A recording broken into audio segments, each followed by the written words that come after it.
know, look, I tie with all you guys. I know how disingenuous that clapping is. You can just knock it off. Well, it is kind of funny to be here tying with y'all and you guys not tying, because typically when we're together, we're all tying. But tonight we're going to look at a couple bass flies. And we get so accustomed to thinking about bass flies as poppers and clousers and things like that, but there's a whole other world out there that is a very effective bass pattern. Tonight we're going to look at this one first, and then the second one we'll look at is actually a foam bug that looks like this, and I'll explain this one a little bit. But this one in the vise, it's got a funny name, Moisic. It looks like it should be like the German word for music, or a French word, or something strange. But it's actually a river, a wild, very wild river in northern Quebec. And years and years ago, Ray Bergman went there to fly fish, and he discovered a regional pattern that was a real favorite around there, and it was this fly. It was designed by a fellow, it's on your paper there, in 1877, but it's a real favorite in that area for especially bass, but he saw it and it became his favorite bass fly. And it's an interesting bass fly. It's a little different in that you have a golden pheasant tail, and notice when you're working with golden pheasant, it typically will have some curvature to it, and you have to be very careful when you tie this in that the actual pheasant tail, right here, this is level coming away from the hook shank. So you can see that it comes away from the hook shank straight, as opposed to coming out of the body and curving up right away. That's a distinctive technique about this particular pattern and a lot of the Ray Bergman patterns when he used golden pheasant crests. So the crest comes out straight and then it begins to curve up. And it's obviously a very long tail, and it's very much away from the body. And I like to tell people that we get so caught up in fly tying with commercial fly tying and award programs and so forth, where the tail has to be the length of the hook shank and the wing has to be the length of the hook shank, and on and on and on. And I hear that, and then I ask people, have you looked at the natural? And all you have to do is look at a Hexadenia mayfly and realize that tail is about 3 lengths of the body. It's not the length of a hook shank, or it's not the length of the body. So I don't like to say anything against match the hatch, but I really like flies that follow a different route.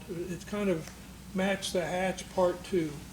And that's something called biological perspective, and it's a concept where the fly doesn't imitate a dadgum thing.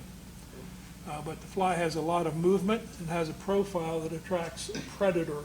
And it's the size, shape, and color that first attracts the predator, but it's the movement of the fly that actually causes them to attack. And in this particular pattern, we've got the golden pheasant crest as a tail. There's actually a flat metal tinsel tip under there. You can't see it. It's got a wool, yellow wool dubbing and a black wool dubbing for the body. The wing is a schlappen, and it's long, and it's got either a guinea or galena hackle collar, and I like to put a red head on them. It's kind of the traditional thing. But this is called the Moisic, and it's designed after a fly that Ray Bergman saw on the Moisy River in northern Quebec. So we'll jump right into this, and we're going to begin this. I already went ahead and put the flat tinsel on the back, so I won't bore you with that. And Dutch, you told us before, but what's that material you use so you don't get poked with the hook point? These things, Jeff, are, I don't know what you call them, but Is it like I'm not going to say what Gary calls them. But places that sell pierced earrings, Walmart, a place like that, they always have them, and they come in a little container, And it's actually just this little thing that slides on the point of a pierced ear ring. And I put them in obviously one of these fire hole stick boxes, but it's a little piece of rubber or plastic. It's got a hole in the middle of it. You stick the hole in the middle of this over the hook point, and it does several things. It protects my thread. I like to use 14-aught thread. So it protects my thread, but it also protects me, especially on when I'm tying salmon flies and so forth. If I put one of these on there, I don't poke myself nearly as much. But it's really handy, and Good, thanks. yeah, simple to use. So we're going to use a pheasant crest as the first. Actually, the tip is the first element. The second element is the pheasant crest, and we'll lay it up here. I've already prepared. One of my guidelines is I don't put any material to the hook shank unless it's prepared. I don't tie anything on and then prepare it and try to make it right. I prepare the material, then take it to the hook shank and tie it in. So this is a golden pheasant crests are like fingerprints. I've got a box of them here. I could show you every one of them is different. And one thing that makes these buggers difficult to deal with is that the rachis on these is not round. So sometimes if I get lucky, I can take a flat edge tool like this and very lightly find the rachis like that. And if I can gently press and not move the tip, I can compress on the top of the oval going straight down. But boy, if you're off just by a little bit, that bugger rolls, and then you got a real problem. But they're difficult to tie in because of the oval shape of the rachis. When you put a holding wrap, not a tightening wrap, but a holding wrap over this rachis, it just moves all over the place. So you have to be very careful with these. And so I'll lay it up here, and the pinch wrap is handy for a lot of things, but one thing in particular, I can pinch the thread in there, and now there's no tension on the thread, the tying thread. So I can lay a holding wrap around the hook shank and come straight up. Oh, look at that. Then after I've got one in place, if I put my thumb against the tying thread, I call that the thread trap, and it's kind of like the same thing as a pinch wrap. But while the pinch wrap is good to hold material and then a piece of thread, this thread trap is not holding any material except what's already on the hook shank. So now I can take, when I pull out thread, I always go straight up so I don't, thread can cause something called thread torque, which can cause material to move, and typically the material will move in the direction the thread wrap is going. So I'm very careful just to lay the thread over the hook shank, come underneath exactly where I want it, and come straight up again. And I can continue to do that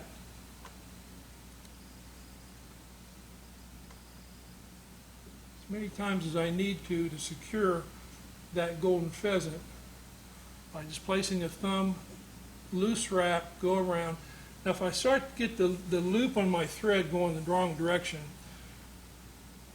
if I just do the counter spin, I'm taking the twist out of the thread that comes into the thread every time I make a wrap.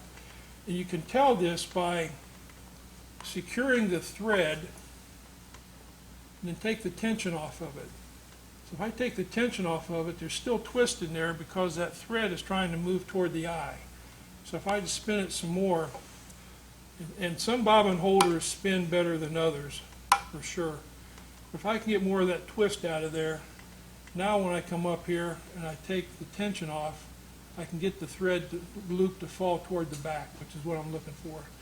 Now I'm going to do holding wraps, not tightening or securing wraps, but edge-to-edge tightening or holding wraps going back toward the bend. And all I'm going to do is watch my tail, because I've got it exactly where I want it right now.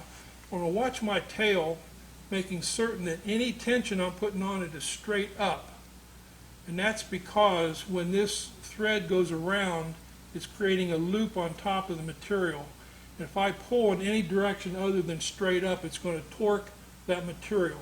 So I want to go back to the point of the tip We'll go right about there, edge to edge, call that pretty good. That'll be fine.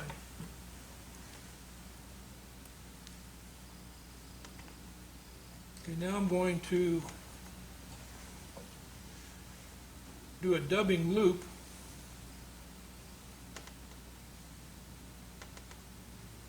I'm going to do a dubbing loop, and this is the only time I use this kind of wax. Otherwise, I like to use cobbler's wax, but on a loop like this, I'm going to put some wax on the top leg and the bottom leg, both of them. And I like this kind of a dubbing loop spinner, just a single head like this one. This spins like a booger, and it's weighted. It'll spin true forever. So I can create my loop here, come up here, and I'm going to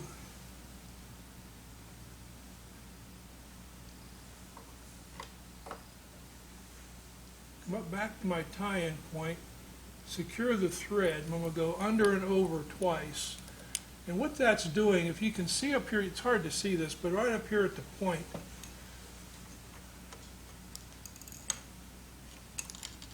right up here, by running my thread around the loop twice and then going up to the hook shank with some tightening wraps, I've closed the loop. And that it really helps the material stay in the loop the way I want it to as I'm going to spin it. And I'm actually kind of surprised at how much technique there is to a dubbing loop that we don't pay a lot of attention to. But I can take my dubbing packet, a pack of dubbing, and I can pull the dubbing out, and I'll just go across the edge of the dubbing and pull just the edges off. I call it wisping instead of dubbing, because one of the biggest mistakes tires make is way too much material on their fly when they're doing a dubbing noodle or a loop. So I'll do the wisping thing, and you can lay it inside the loop just like this, but what I prefer to do actually is wisp that dubbing off the packet, lay it down here in my bench in a row. And I typically put it on a piece of white cardboard or a piece of white paper so I can see it clearly. But I lay that wisp on the paper, then go back and get another piece of wisp, and I begin to build a noodle or a brush of dubbing without any wires, so that when I pick up, you see this? That whole dubbing loop is now together. So I can lay that inside the dubbing loop and pooch it up here to the top, right where I want it. Now, natural materials, this is wool. The natural materials dub better than synthetics because natural materials have scales, and those scales will bond better than synthetics. I like to use normally polyester thread when I'm dubbing, because the polyester has a texture that adheres better to the scales on natural materials. For demonstrations like this, I'm using monofilament, and it's probably the worst you can use for a dubbing loop, but it doesn't break quite as often. So I'm going to lay this dubbing material inside the loop and pack it in there, making sure I've got it kind of equally distributed on each side of the dubbing loop. And just keep sliding it in there, and that wax is going to hold it in place. And this is one place you can't be in a hurry. Just take your time, lay the dubbing material in there, and it's not dubbed yet, so I can slide it up and down. Once you've twisted dubbing onto a noodle, leave it. Don't slide it up, because you've dislodged the scales of the natural materials from the texture of the thread. Hey, Dutch, I know you use a lot of Vivas thread. Yes, sir. Is that polyester? Yes, sir. Vivas is polyester, and as a matter of fact, this monofilament I'm using tonight is also a Vivas. Monofilament, if you've never tried it, monofilament thread is pretty good to work with. As a matter of fact, I dressed a fly one time in hand at streamside, and I used 7X tippet. And that's a .004 diameter. It's exactly the same. And it worked good. Okay, now when I've got my material inside my dubbing loop, and I'm satisfied that it's evenly distributed, I'll let that loop close. Now, when I start to spin this, I'll let it rest inside the loop on my whip finish tool. And I'm just going to do, I hope you can see this. Well, you can't see it. I'm just going to do a very slight spin and let it begin to twist. And another very slight spin and let it twist. And then I'll look at it to make sure it's twisting evenly. A mistake a lot of tires make is when they're doing a dubbing loop, they'll go in there and crank it down like they're in a hurry, it's turbocharged. See how quickly they can tie that dubbing loop? And what happens to that dubbing loop? It compresses. Now your specifications are way off. Plus, it causes clogs within the dubbing and it clumps up and it's not good. It looks bad and it comes off. So once I get it to where I want it, whoops, you don't want that to happen. Okay, here's what happens when that happens. You go to a heavy duty hackle plier.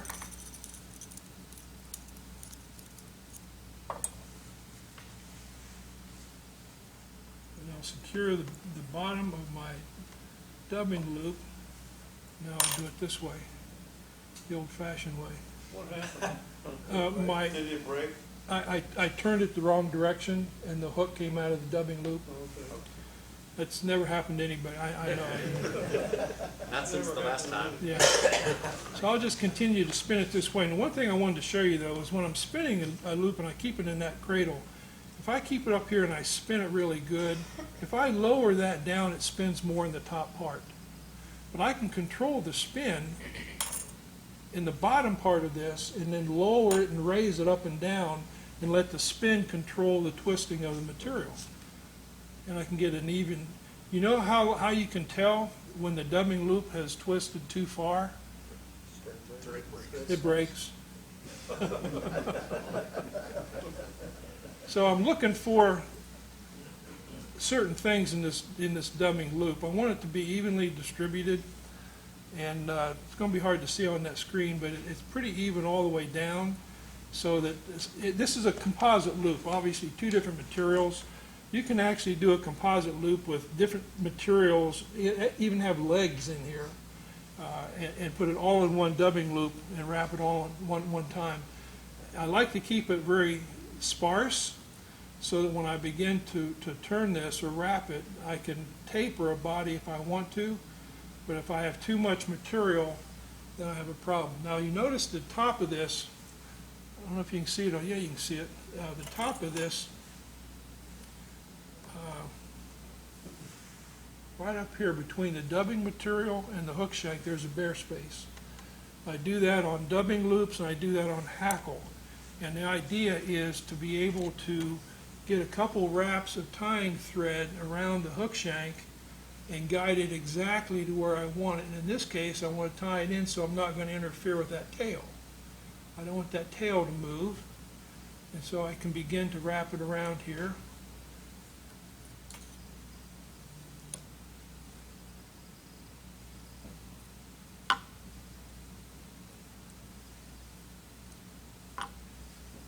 I can go back over top of it, make it tapered if I want to, if I choose not to, whatever you want to do. And I'll get to where I want the yellow to stop. Now I'm ready to begin the black.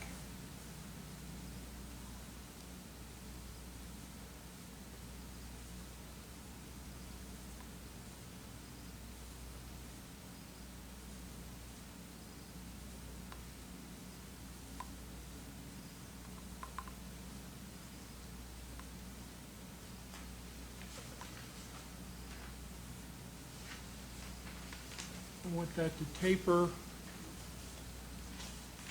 as in a body, the smallest part toward the hook eye. Break it off right there. Edge dead wraps going forward. Come back in here with my scissors.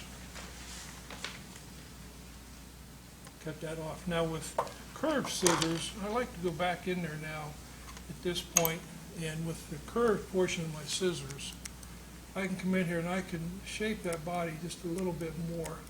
And of course, I'm very careful not to cut off the tail. Get the shape of that thing just exactly the way I want it to be.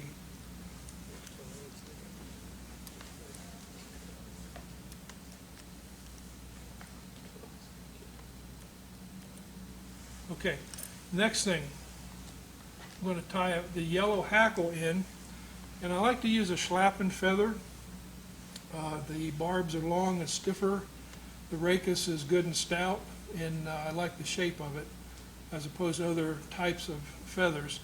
What I typically will do is down here on my stem of my vise, I have a hackle plier, and I'll prepare this feather by taking the tip, pulling barbs down, and I'll put this tip in my hackle plier. You might be able to see it this way. And once it's in the hackle plier right here, now using the edge of my scissors, I want to fold those barbs. And I like to, to me, that's preparing the feather so that when I hackle that, when I palmer that hackle on there, none of those barbs are encumbered and stuck underneath the preceding wrap. I think that's really ugly. It's kind of sloppy. So I can take the edge of my scissors and just turn the rachis a little bit at an angle and run the edge of the scissors right down the rachis. And you know when you press too hard, the barbs come off. So you just learn to you just lay it on there. You don't have to press down. You just lay it on there and run it down the rachis. And I'll do it on both sides until I can get those barbs curved to like an angle like this coming off the rachis. When we tie a hackle in, what do? We hold it up and pinch it back. We're already doing that. Now when I tie this in, it's already prepared. So this one is prepared. And you notice also up here, once again, I pulled the barbs off of the left side. So now when I tie this in and begin to palmer it in, I have some free rachis that I can use to begin that first wrap to exactly the place where I want it to be. So to secure that in. Now for this type of feather, I tie it in just the way you saw it there, but if this was a dry fly, I would tie it in as a figure eight. If I was a dry fly hackle, in other words, if I wanted this hackle to be standing straight up, like on a dry fly, I would tie it in here, so now I would do figure eight turn behind it, and do that a couple of times to keep that rachis perpendicular out from the hook shank. So now I'm going to go forward edge to edge, securing that tag end of the hackle. And I'm kind of reluctant to cut those off too soon, but I'll leave that just like that. Now I'm going to begin to palmer this. As I come around here and look at the rachis, I'll try to keep it at that angle. You can see it. The stem or the rachis is going directly in the direction I want it to go. But what happens to these barbs now as I come around? I typically hold a bodkin in my hand when I'm doing this to pick. But look at those barbs. They're tilted back at an angle, so nothing is trapped. I can get another wrap, nothing is trapped. And all I'm looking at is the rachis of the turn resting against the preceding wrap of rachis. No space in between them. And you do as many turns as a fullness that you're looking for the finished fly. Now I'm getting close to where those barbs might be starting to encumber. I can still get them with nothing trapped. I can get one more. All right, now when I secure hackle with the tightening wrap, I'll bring the thread under the hackle and kind of in the same movement. As I lift the thread up, I pull the hackle away. And now that thread is tighter against the hook shank. I've got a tighter connection And right now I'm doing edge to edge going toward the bend.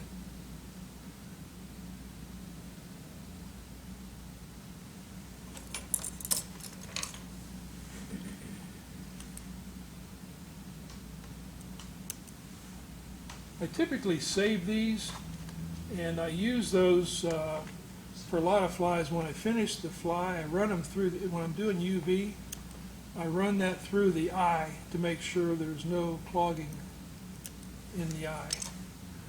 Okay.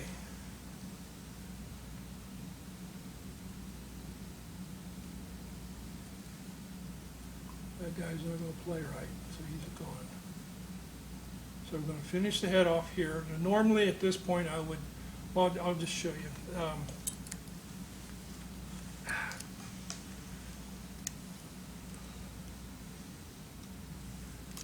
To change thread, tie the thread you have in there as far forward as you want it to be. Take the thread you're going to replace it with and do a jam hitch right where the first thread is hanging. So now I'm just going to do a jam hitch going toward the bend. And as I do that, it's capturing that initial black thread.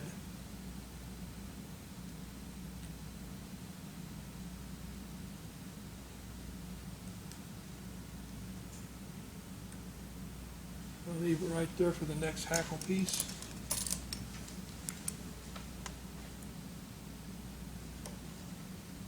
Both of those come off clean.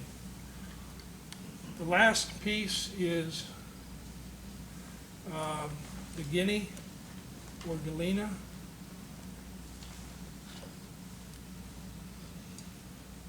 Clean up on aisle 3 here.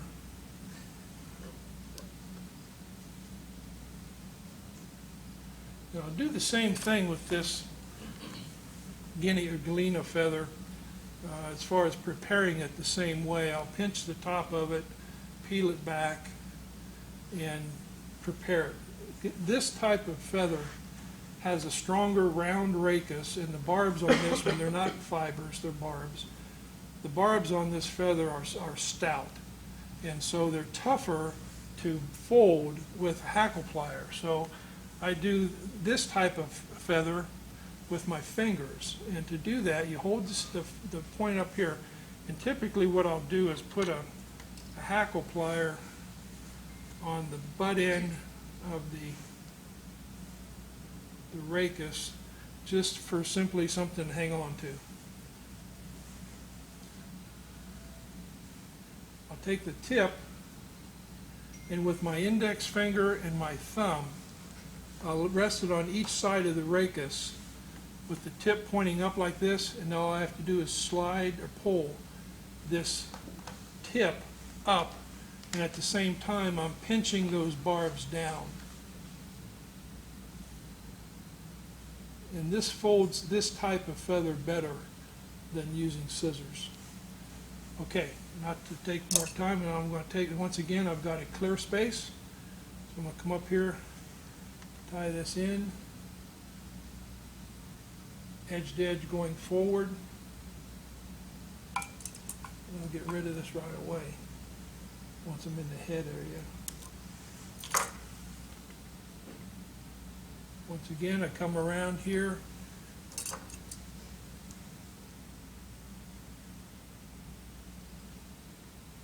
looking at the preceding rachis wrap. Nothing caught, nothing encumbered.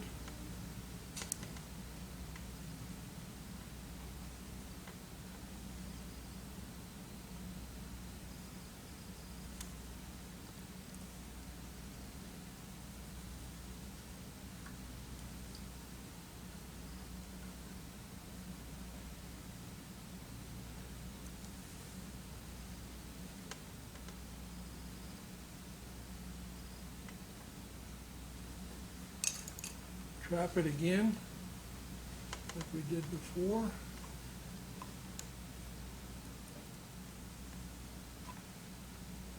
Edge to edge, go in front.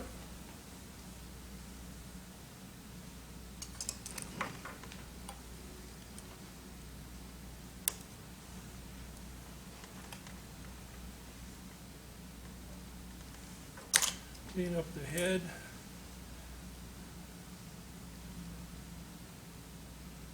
And I don't use head cement typically. If I have a need for something like a head cement, I use a product called Healthy Hoof.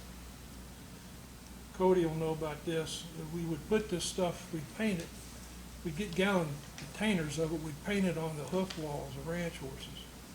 I got to thinking, well, dadgummit, if that's going to protect that ranch horse hoof, it's going to take care of my heads and my flies. So, Healthy Hoof, right there. That's what I use for head cement. And when you're going to whip finish, start the whip finish at the point where you're farthest from the eye, and there's a vertical, this is called the cinch thread, but this is vertical. So I'm going to lay that vertical and go around on a regular whip finish, but I'm going edge to the eye, not on top of itself. I can show you some great close-up pictures of whip finishes that went the wrong direction. Now, that's a knot, and I can close it just like I would any other knot. But if I do it backwards, it won't close properly, and the knot will fail. And what did Lefty Cray teach us? No knot breaks before it, no knot fails before it slips. Well, that'll cause the thing to slip. Now I'm going to take, Are you saying if you go front to back, he won't make a secure knot? no sir, it will not. Oh, gee. The thing about it, Bill, is that I did it wrong forever, and I would just slop it on there and call it good. But I saw a close-up, microscopic look at it, and what happens is, if you do the whip finish with the vertical wraps going back toward the hook, or the bend, those laps will fail. They'll go over top of the preceding wrap when you tighten it down.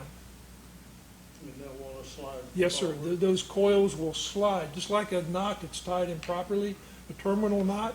If it's tied improperly and you tighten it down, those coils slide over the preceding coils and the knot fails. The same is true of the whip finish because it is a knot. If you can tie that whip finish so the coil's going edge to edge toward the eye, then that cinch thread, when you pull that tight, that's inside all those coils. That pulls tight all of those coils. It compresses them. Cut it off and you're good. If you go backwards, those coils jump over each other, and especially if you're using a nylon thread or non-polyester, it's got about 15% more stretch than polyester. You use nylon thread and tie the whip finish backwards, it's like the turtle's head. As soon as you cut it off, that tag end's going to recoil, and that whip finish will fail. So if you ever look down at a finished fly and say, well, wait a minute, I just did a whip finish, and as you're putting the head cement on, you'll see that thing begin to unravel. It's because the whip finish was tied on going the wrong direction. Am I right in saying if you go the wrong direction, your last wrap is the only one holding that thread? That is exactly Yeah. right, David. When you go the other way, you're wrapping over all the way down. You've got 4 or 5 coils that are compressed holding that cinch wrap, and that's why the knot works. But we have to think about the whip finish as a knot, and I'll I use, don't think I've ever read that much. well, I mean, no, I'm not. that bill in itself is the price of admission tonight. I tell you what, I'll send you, No, I'm Some- not questioning you. I just don't, that should be in every book. I didn't believe it until I saw close-up photographs of the whip finish done properly and done improperly. And you can clearly see. I mean, Stevie Wonder could see it. Those coils just slide over, and the knot fails. It not only fails, but then that tag end slides back inside. You got no chance. So what brought it to your attention in the first place then? I was getting kind of crazy because I was whip finishing, and I thought, why is that thing unraveling now? And talked to people that have been mentors of mine, and it's really funny, Jim, because once I started asking people that I trust, what's the deal with this? And I got straightened out on it. I've seen other, Al Beatty. other people now talk about the proper way to whip finish. And it's just like proper way to apply dubbing to a noodle. There's a proper way to whip finish, so you don't fail the knot. It's just that simple. So I'm looking for my toothbrush, and I know I had one here, but what I would do now is take my So, toothbrush. Dutch, if you're left-handed, do you have to do that reverse like you do with dubbing?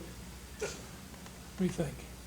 Because you're tying it from the other I side. would think so. Unless you're Charlie Craven. He's left-handed and backwards, so Yeah. he's okay. But otherwise, Oh, that hurts my head. yeah. The last thing I would do here is take a toothbrush like this, and you can see how these barbs on this galena feather, how nicely they came around the hook shank, but they're still married. They're still connected, just like they were when they're still in the rachis. So I can come in here with a tooth, look what happens, look at that. That looks Oh, great. man. If that doesn't get you excited, there's something Magic. serious bad wrong. Yeah, that is. And that just, and this bugger, when it gets wet and you're moving this, and I was gonna tell you real quickly too, how I fish this thing. And it's actually something I learned from Mike Verdine. We were over at Toledo Bend one year, tying, and he was tying this famous cap spider. And he said, well, you know how to tie this, how to fish this, don't you? And of course, you know, well, yeah, sure I do. Well, I had no clue. And so what he taught me was that, especially on brim flies, anytime you're going to fish where you got a chance to catch some brim, this technique really works good. And it's a very simple thing. I tend to hold the cork with my thumb on top and my finger here. And I've got some bad steelhead habits because when I'm holding it, I tend to let my finger come up here in front of the cork. If you've ever seen a rod ripped out of somebody's hand when the steelhead takes the fly, you'll start doing this too. You just get that little extra edge right there so the rod doesn't pull out of your hand. But I'll hold it this way, and so I hold slack line with my middle finger. For this fly, it's in the vise, and any kind of a brim fly, you want to swim the fly instead of retrieve it in a way where there's a rhythmic or non-rhythmic pull, pull, pause, pull, pull, pause. You want to avoid that with, I mean, they'll still take it. They don't know they're small. They don't know they might not have interest in it. They'll take it anyway, but your odds improve a lot if you'll take this hand and with the finger, index finger and thumb, roll it over. Now all I'm going to do is reach back over, close my fingers, reach back over, and just keep doing this. It's called hand retrieve. And this hand retrieve, if I'm keeping that fly line slack moving back toward me, what's my fly doing? It's just swimming. It's not jerking. It's not pulsating as if you're doing a strip, strip, pause, strip, strip, pause. You swim the fly. This fly works best when you first cast it. You can grease it. You can grease it up and let it work on top, and it hunts pretty good as a dry fly for a while. Then it'll saturate, and I think it's most effective in the top third of the water column. So to keep it in there, I'll cast it, and I won't do anything to it until those concentric rings that were created when it hit the water. I don't do anything until those rings are gone. And as soon as I don't see concentric rings, then I start to move the fly. My rod tip, what's the fishing position? The alumni that are in here from our class, Jim, fishing position? Yep. Rod tip at the Down, water. down. So I cast the fly, I see concentric rings, my rod tips at the water. Now I'm going to do the swim with the hand retrieve so that that fly stays in the top third of the water column. This is it. Now you can go fast, you can go real slow. And Philip Rowley he loves this technique, and he'll actually tell you what he likes to do is pull it, and then he determines which finger, how many fingers he's going to. Come on. Come on, that's insane. Just take it, roll it over, and take as many as you need, and go as fast or slow as you want, as fast or slow as you want to move the fly. And that fly will stay moving steadily in the top third of the water column. As opposed to bass, when you get close to that structure, and you want the bass, then you're going to do something like a strip, strip, pause, strip, strip, strip, maybe even a longer strip for some of those bass. But it's very different when you're going to try to entice the little bluegill to come out. And Jeff, I'm terribly sorry. I really thought I could get a second fly down here. Well, a question, so which of those two techniques would you use for sand bass? That's a great The question. hand strip or the strip, strip, pause? Right now, my fly would be, I wouldn't fish this in the top third. If I did, I'd have something in the bottom third of the water column. That's where the males are. They're going to be deep when they first come back in. The males come in first. They're going to be deep. They're always looking up, so they might be enticed. This thing moves so much, they might come and take it, but this fly works well on a regular retrieve or a hand retrieve, top third of the water column. I typically don't fish this deep. Okay. I'll put something below it that they attract to this on top of it. But I like to keep this one up. And by the way, a lot of people don't, I talk about golden pheasant crest. Well, where do you get that? Well, when this thing gets wet, that golden pheasant crest straightens out. So if you just have some barbs from a yellow hackle, you're good. Make it long. Make sure it's really long. Use the hackle from down here at the bottom. Get it really long for your tail. But those barbs off of a schlappen like this work very well instead of a golden pheasant. You want it long, and you just want a little bundle of them. You don't want three. You want a little bundle of them, and that would work really well. One other thing I was going to show you, I wanted to do this other fly for you. When I made this one, I wanted to have a fly that I could see it in the heavy riffle in late afternoon in Montana. If it doesn't have some cider on it or something, I can't see them. I was going to call this the Medicaid fly, but I decided against that. Anyway, when I first fished with this one in Montana, I didn't have a name for it. I knew it was going to be a stonefly kind of imitation, and I mean, it was unbelievable. It really, really did well. It rides, and I learned something from Charlie Craven on this. We see so many foam flies. Jerry, you tie a lot of foam flies. We see a lot of foam flies where the foam, the pattern itself calls for layers of foam stacked up, maybe 4 or 5 layers of foam. Fat Albert, I mean, there's a bunch of them. I was talking to Charlie Craven one day, and we were talking about foam bugs. And he said, "What's your thought on foam bugs?" And I said, "Well, you know, I don't care for those, like the cruise ship bugs where it's stacked up like a cruise ship out of the water. It just doesn't make sense.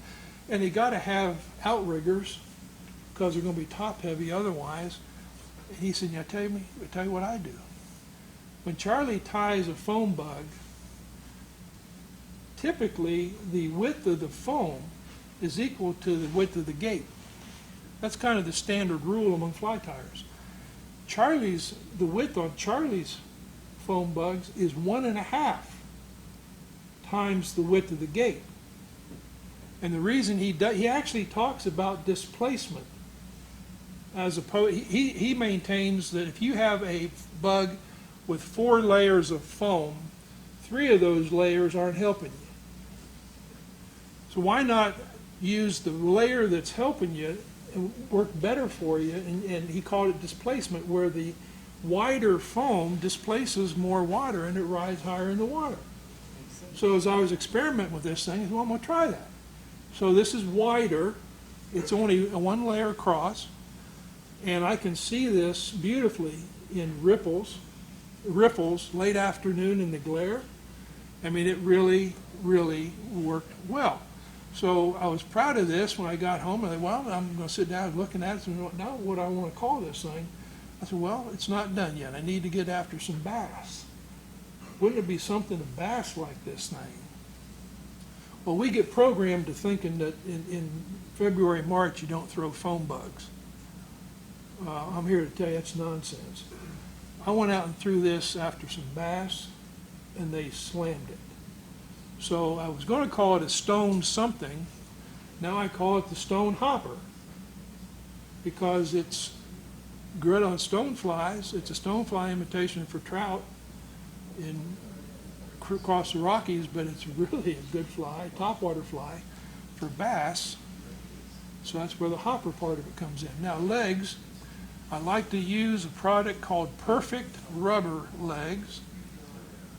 I put this twist tie on there, but then you're welcome to come and feel of these things if you want. These things are tough and they float.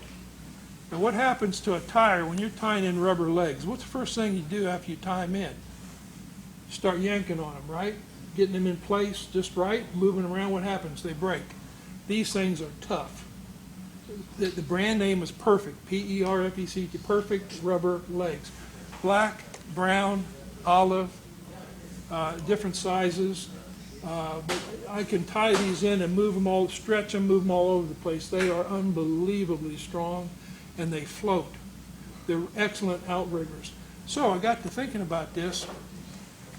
Hey Cheryl, got to thinking about this. You know, wouldn't it be cool if I could do something kind of different with those things? And so here it is. Some of you guys, you've allowed me to rail on about George Grant woven hackle patterns, and you do this. This is the same stone hopper, but instead of this has EP fiber up here. This is zero absorbency. And I thought if I've got a good wide foam bug, it's going to ride high, and especially in those strong riffles, and I can put some zero absorbency on there. That's a pretty good combination. Well, it does. It just works beautifully, exactly what I'm looking for. But I thought, what if I did one of those, but instead of that EP fiber, I put moose mane, tied it in at that first body segment back here. Just regular moose mane.